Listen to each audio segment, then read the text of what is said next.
33,000 आकाश लेके भाग गया था, और जो हमने रेंट के लिए मकान उसको दिए, उसने पैसे तो वापस कर दिए थे। 500 रुपये का जो एग्रीमेंट लगा था ना, वो उस एग्रीमेंट के पैसे भी इन लोगों ने नहीं वापस किए थे। फिर उसके बाद मैं मकान के लिए पूरी घूमती रही, तो मेरा ट्रक में लोड सामान था, उसके उसने डबल पैसे लिए। उसी दिन पर एक दिन के ट्रक के उसने 8,000 रुपये ले लिए थे मेरे को। और जो फिर वहाँ पे रखा, फिर दूसरी जगह एक जगह दिखी, एक मकान दिखा, हमने कहा यहीं भर देते हैं। छोटा सा गंदा सा मकान था, वो नया ही बोल रहा था, लेकिन हमारा सामान बहुत था ना, तो वहाँ डाल दिया था हमने। किसी की मंशा होगी ना, हम इसलिए उसकी मंशा समझ नहीं पाए। आज उसके सारी मंशा समझ गए हैं कि उसका मतलब है हम मर जाएं या मिट्टी में मिल जाए, या रोड पे जैसे खाना बना के खाते हैं, एक बर्तन, एक दो थोड़े से बर्तन ले लिए, सोने के लिए है तो ज़मीन पे लगा लिया, ऐसे ज़िंदगी जिए ना। वो उसकी जो मंशा है, मुझे नहीं पता वो उसकी क्या प्रॉब्लम है, क्या बीमारी है उसको। सोचती हूँ तो कई बारी, एक बारी को उसके लिए वो आता है कि वो कोई ऐसा है, तो वो ऐसा क्यों है, क्या हो गया उसके साथ ऐसा, वो क्यों है ऐसा ना। अगर कोई रैंडम बंदा है, अपना बंदा है, कोई ऐसा कर रहा है, तो भाई वो तो जेलस में कर ही रहा है भाई। अगर कोई रैंडम मतलब कोई अलग ही है मतलब ना, तो उसके लिए तो सोचना पड़ेगा क्या हो गया भाई, क्योंकि उसके लिए तो मैं पता नहीं। अगर मैं उसके लिए कोई नहीं हूँ तो वो मेरे को जल क्यों रहा है मेरे से ना। खैर वहाँ रखा तो उसको, वहाँ रहने के बाद हम तो वहाँ तो पैर रखने की जगह नहीं थी। खुद का पैर खुद ही हम मतलब वो घर भी गंदा था, लेकिन रातों रात हमें सामान रखना था ना, कोई घर नहीं मिल रहा था हमें। वहाँ रखा, उसको पैसे दिए, फिर वो कार्ड से निकाले हमने, कहीं से कार्ड से ही निकाले, फिर रखा। फिर हम 4-5 दिन होटल में रुके। बेटे का काम नहीं हो रहा था, पर डे का नुकसान हो रहा था ना 1,000 रुपये का, वो अलग हो रहा था।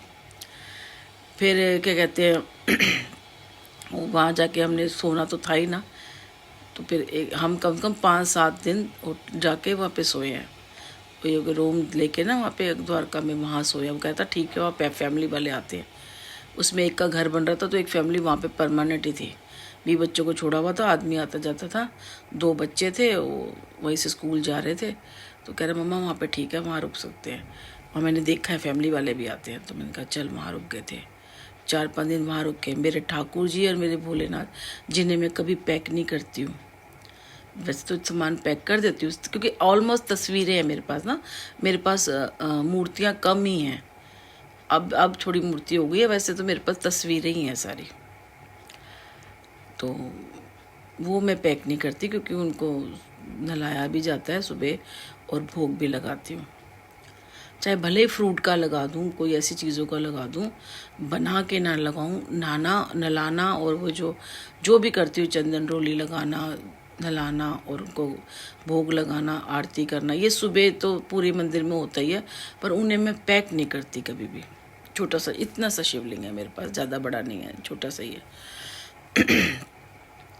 अब वो मेरी परेशानी, क्योंकि मैंने एक टोकरी बनाई थी, जिसमें मैंने एक तरफ मैंने ठाकुर जी बिठाया था, एक तरफ मैंने भोलेनाथ, क्योंकि वहाँ से मैं लेके घूमने को लगा था। वहाँ से निकलते वहाँ मैंने सामान ही जैसे इस घर में किया था वैसे करा होगा, पर हुआ नहीं।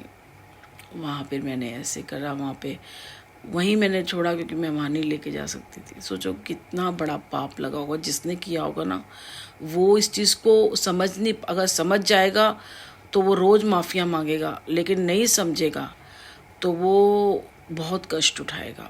माफ़िया मांगेगा पर उसका कष्ट कम नहीं होगा, क्योंकि ईश्वर ना कभी माफ़ नहीं करता।